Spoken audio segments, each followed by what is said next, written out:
Welcome to Race Control and the Volvo Ocean Race headquarters. It's day 13 on leg 3, and the sailors are now more than halfway on this leg and the finish line to Sanya. But as they languish in the light air of the Bay of Bengal, we decided to stop and take stock of the race so far. So on the line with me, we brought special guests Jerry Kirby, a 3-time race veteran, and James Boyd, the editor of the Daily Sail, who's been covering the race for more than 20 years. So let's just get right into it, you guys. Thanks so much for being on board with us. And topic number 1, let's talk about Dongfeng race team. I mean, essentially, they were the dark horses going into this race, and now, at least for this leg, they're looking almost completely unbeatable. Jerry, let's start with you. Why are they so good? You know, it's funny. I've got to say, I don't know Charles because I didn't do the last edition of the race. But he shows an amazing amount of character, and obviously he's already won the race, so he's got that in his DNA.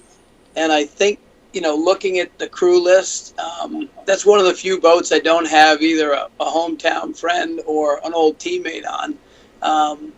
But the young Chinese guys, they're big, they're strong, and I really think that that Chinese work ethic combined with a little bit of French, I don't even know what word to use, but that sort of hardcore offshore DNA has made sort of this perfect storm for work and sailing talent. And I think it's fantastic. But one thing about the Volvo is horsepower is such an important part of the game.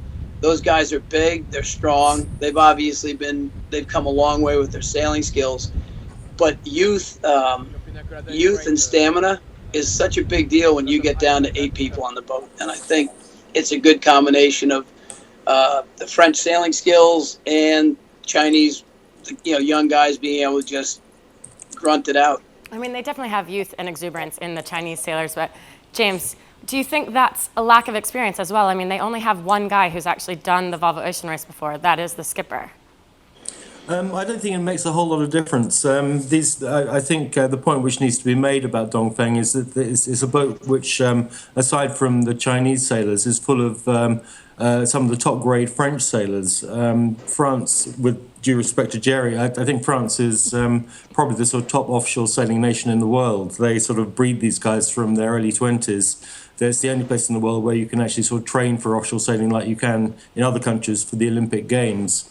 And people like Charles Caudrelier and Pascal Bidegori, his navigator, have really been at the top of the game. They're 2 of the most successful sailors in the French offshore sailing scene.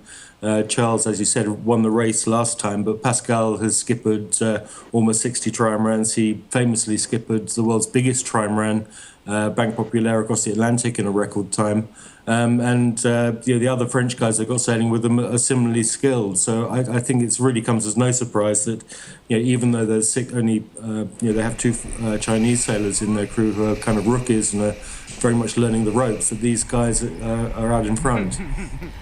Let's talk then a little bit about their boat speed. I mean, they've basically overcome they're almost the only team that's had major technical problems. They broke their rudder in leg 1, they had their mast track coming off in leg 2, and yet they've always seemed to eke it out and go a little bit faster. Do you think they have sort of special weapon on board? Jerry. Go ahead, James. Well, I mean, they've got they've got their Mr. Fix-It on board, who's extremely good at sort of fixing the technical aspects of the boat.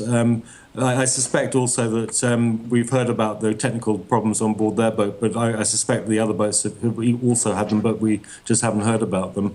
But yes, I mean, we saw on leg 1 that in certain downwind conditions that they seem to be a lot faster than some of the other boats. They've definitely got some extra sort of modes which some of the other boats, at least at that stage of the race, hadn't found. Well, okay, so maybe you guys wouldn't have called them a dark horse at all, but let's talk now about another team who probably, on paper, at least looks like they should be on the podium, if not at the top of it, and that's MAPFRE. They had their skipper won the first 3 legs in the last race. They've got plenty of Volvo Ocean Race experience, but they've been struggling a bit so far. James, what do you think that is? Well, I think they were quite late to the game. They also did quite well in the Royal Ocean Racing Club 7 Stars Around Britain race, and that possibly made them rest on their laurels a little bit. It's very hard to say with MAPFRE because obviously, as Jerry said, they've got a one design boat, so they should be on the pace. I think there may have been some sort of internal disputes during the first leg, which saw them finish in last place. And I don't really feel it helps that their skipper has to occasionally go off and do his Olympic sailing. It doesn't really lead to a sort of great continuity in the amongst the crew. But saying that, they're in second place at the moment, so we can't really knock them.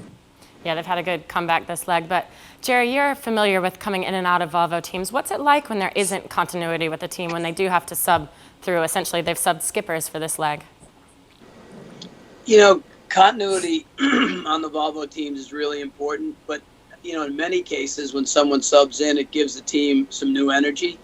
One thing, Rob Greenhalgh and I were watchmates, and as soon as I saw that he'd be getting on the boat, I said, there's no way they won't be. I mean, Shabby, they've just got too many good sailors there. And now that Rob's on the boat, I look for them to be, at some point fighting for a first place, at least a top podium finish. That group of sailors just eventually won't be denied. And I think Rob is a good person to gel a team. He's a really good team player. So I look, essentially MAPFRE should find some rhythm, I think, in this leg with Rob there. And I wish them luck. There's some good guys on that boat. Well, and it's valid as well. They now are up into second place, and they do have Xabi subbing in as the skipper. Do we think there's any danger for Iker coming back there? I wouldn't even speculate. Those two guys are like brothers, and they've been together so long. But Xabi could be one of the most charismatic, quiet leaders in the race. He's, sort of the young son guy, great boat speed guy, really hard worker. You give Xabi a couple of good guys. I think I would love to see them fighting for first place. Mind you, I got all my hometown kids on that Alvametica, so I'm always pulling for those guys. But I wouldn't be surprised to see MAPFRE win a leg very soon.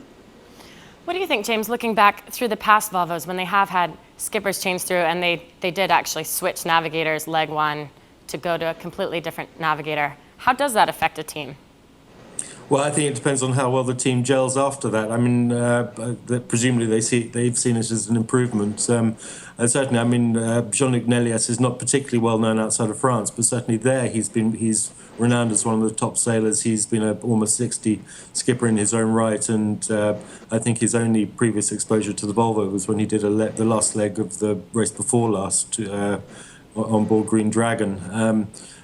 But I think they've got a good guy in the navigator's seat, and I'm sure I'm sure they will come good. Yes, I agree with Jerry that I'm sure we'll see them winning a leg very, very shortly. Okay, let's go now to another team, the all-women's team, Team SCA. They do quite well in the import racing, and then they've just not really been able to deliver offshore. Jerry, you've raced against females before in the Volvo. What do you think is maybe going wrong this time? It's hard to say. I keep waiting for them to be able to put together a string of consistent performance, but they've got some really talented sailors, and as we spoke before, I was very surprised that you weren't one of them, but because I know you're good. I've been around you. You're a great sailor. Sorry, shameless plug for an American female sailor, but I just think at some point they will find their rhythm. I just don't know when it is, and it always seems that in the transitions is where they just drop off a little bit, and then it's always a struggle, especially with the one design, to pull back to the pack unless you get a weather window that stops the leaders. So I couldn't speculate why they can't string, because at times they seem to have boat speed and can run side by side. And then just a little transition zone comes up and they just drop a mile here and a mile there, and all of a sudden they're just off the pace a bit. So I think maybe another leg or two, they'll find a way to keep, stay in it every minute of every watch, and they won't drop off to the back. Yeah. They've got to be feeling the pressure as well. They have this vision of making this a reality for women in sailing and the future. What do you think that means to them, James, in terms of pressure to perform, and also what is it going to look like for the future for women in Volvo Ocean Race and ocean sailing? It's in the hands of their sponsor, SEA, as to whether they do it again. I think certainly the indications have been good that they'll be back for the next race. But we have to remember that the last time there was an all-women's crew, in fact, was in 2001. So you're talking about 14 years ago now. And there was, apart from one person doing one leg of the first race in Volvo 70s, basically no women sailed those boats. So there's a huge sort of experience gap which has developed for women who want to sail in the Volvo Ocean Race. But I mean, they've, Team SEA have really put all the pieces together to try and make this campaign a success. They've got probably the best selection of criminal subject on board. And we say, we sort of see Team SEA in the back of the pack, and we say, oh dear, it's the women's team. But the fact is, the worst they've been is sort of 33 miles behind on this leg, and at the moment they're 10 miles behind, and that's the kind of difference which you can regain in a day. So, they're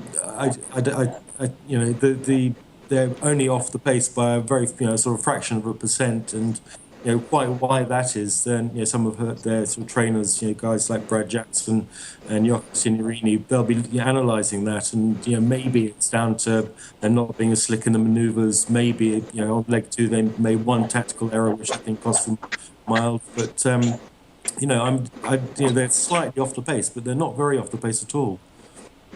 Okay, let's do now a quick little buzz around the fleet, and then we'll let you guys go, and we have to go. But Jerry, Ian Walker, Abu Dhabi Ocean Racing, he has this sort of Olympic mentality towards it. They're being quite conservative, at least on this leg. What do you think, though, when he goes from, say, easy second to sort of fourth? How is the mentality for them on board, especially with Ian being such sort of a nervous leader? I think that will be the most difficult. It's funny, when you've had early success, your expectations go way up. And frankly, for Ian, anything other than first place. And, same thing with Bauer. You look at the veterans and how many times they've been out there, tried to win this race. And it's the hardest race, honestly, for anyone to win. I mean, it's right up there with the Cup. You've got to be on the right boat, the right team. Everything's got to come together. And I think, for a guy like Bauer, for a guy like Ian, anything but a first place is a huge disappointment. Okay, so Bauer, James, you've seen him sail. It's now his 7th Volvo. You've seen him sail 6 and never quite take the top spot. Do you think he can do it this race? Yeah, it's sort of one of those odd things. I mean, in sport, you find people who are really good at winning, and Bauer has won a lot of stuff in his time, but he's never won the Volvo Ocean Race, and it's the same can be said for his navigator Andrew Cape. So, I mean, that presumably makes them hungrier to win, but, we wait to see what happens. They clearly, again, they're another team which have got all the pieces in place to have a winning campaign, but, they're up against other teams which are like that as well. So, KP is certainly one of the most experienced navigators in this race. So yes, we saw, we've seen what they've done in the past couple of legs. They're right up there, maybe a case of not them necessarily winning, but some of the other teams losing. And at the end of the day, like all these sort of one design racing, it's about consistency. You've got to bang in the results leg after leg, and you'll get there. Okay, Jerry, quickly, and last one. About Alvimedica, you know these guys. You've known Charlie Enright growing up. You had a young son who then did the Volvo Ocean Race yourself. What do you think of the young sailors and Alvimedica getting into it and doing this? I really give it to Charlie and Mark. They persevered.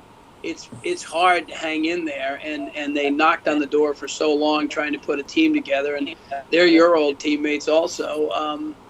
My hat's off to them, and it's fun to watch a bunch of kids that grew up in my home state and hometown. Nick Dana, Amo Ross. There are a lot of really good guys on the boat, and like James brings up a very good point.